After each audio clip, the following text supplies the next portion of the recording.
All right, I am just here with one of our newest board and train dogs. His name is OG. He's here for some behavior modification work, working on some of his reactivity to people, some aggression towards dogs. But of course, like most of the training programs we do, we are starting things off with just teaching him the basics of play, teaching him how to play appropriately, teaching him how to have fun while playing, have a good outlet for his natural drives, which obviously is as a high energy pit bull, he has a lot of high drive. For chasing, tugging, pulling, biting, all that kind of stuff. So this is a great outlet for that. But we also want to make sure he's respectful of and understands the rules that we have set.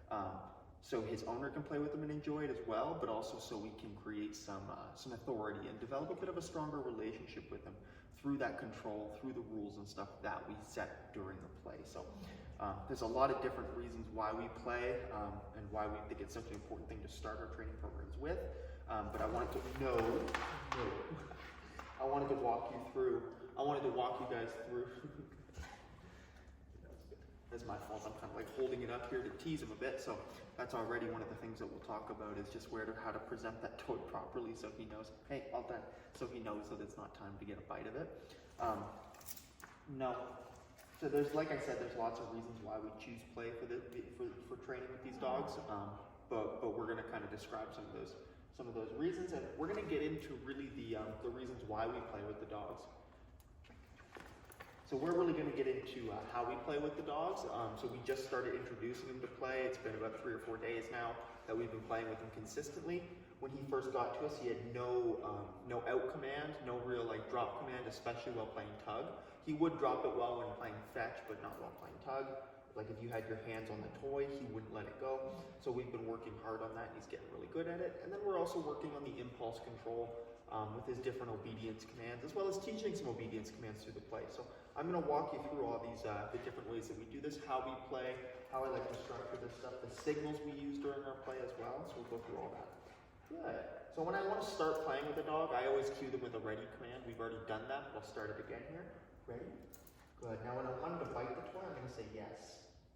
Yes. When I say yes, especially with a dog that's just getting introduced to the concepts here, we're going to say yes, and then we're going to move the toy in a prey movement fashion. That way we get the dog to chase the toy. But we want that yes marker to activate that movement. That yes should be a cue that the dog can now go into that chase mode. Now we're going to deliver our drop command, our release command, which is out. So we're going to say the command, out. And so again, you can see like with the genetics of a pit bull, he kind of fights as soon as you give that out command, so that's still something that we're working on. So he's not doing that little bit of last thrashing before letting it go. No. Good. So we're going to use that no marker to signal when he bites that toy without our permission. Yes. And again, it's there for him to see it, so it's kind of a bit of a taunt for him, but we still want that impulse control, so he's not biting things without that release command, that yes. Now he's tugging, we're going to get into it. Out!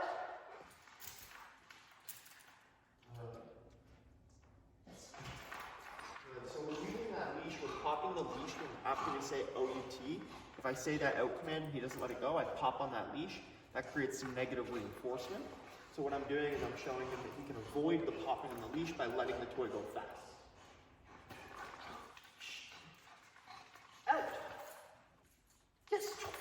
On those quick outs like that one, I want to release, or I want to reward him right away with that yes marker. Oh, I want to signal that out is fast. I like it. Oh, good boy. Oh, out. Good. No.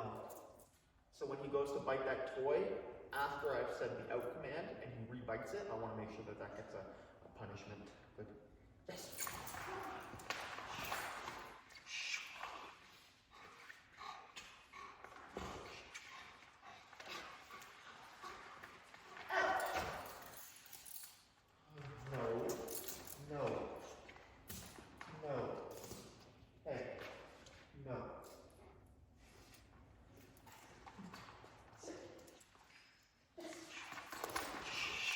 So again, he's re-biting that toy after I'm saying out, so I'm making sure punishment happens after that. Out! Yes! And then we want to see if he'll do it again, right? We want to set that up again. So this is kind of the way that we always would fix that rebiting issue, and we really want to make sure, again, we have a solid set of rules and guidelines when we're playing. So that out command, when I say out, he needs to let go right away.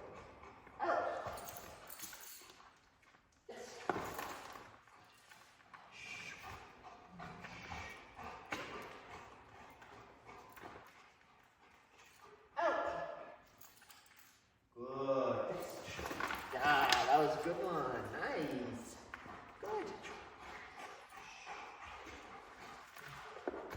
Oh.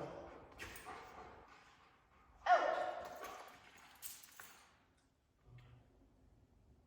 Down. Focus some hands now. Good. Nope. Down.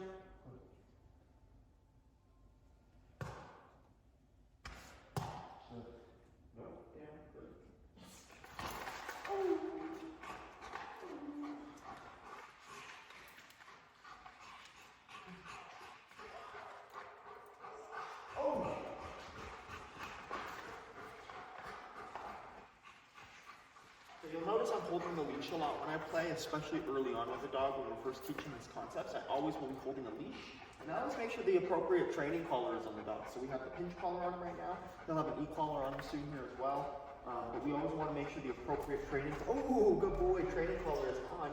So we know we can negatively reinforce or punish behaviors if we need to.